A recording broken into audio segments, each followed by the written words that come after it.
Good afternoon, everybody. It's Wednesday of the fourth week of Lent. And today's gospel was an interesting reading from chapter 5 of St. John's Gospel. And it starts this way. My Father is at work now, and I am at work. That's Jesus speaking about the Father. Now, maybe it's just me, but sometimes I tend to think that we think of God just sitting up in heaven on a throne with not very much to do, maybe answering a prayer petition or two and keeping the planets in orbit around the sun. But Jesus is speaking more than that. And the reality is that, when we look at what the Father does, we have to look at through what Jesus does, because Jesus himself goes on to say that because his Father is at work, he himself is at work. So what is the work that Jesus does? Well,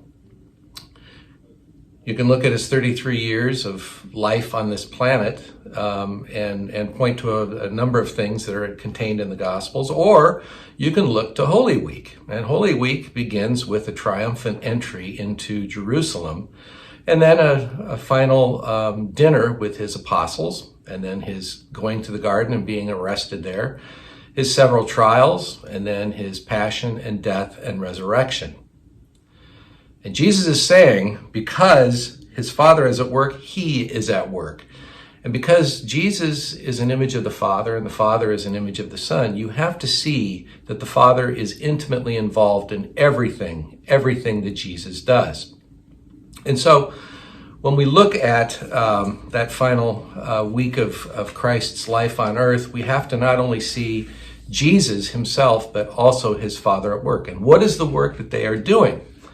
Well, the work that they are doing is loving us and trying to save us as best they can, or as in the only way they can. So anyway, just something to think about. We often think about Jesus being involved in the work that he was involved in, but he himself is crediting his Father, and we have to think and thank his Father for the work that Jesus has done as well. So anyway, just something to reflect on.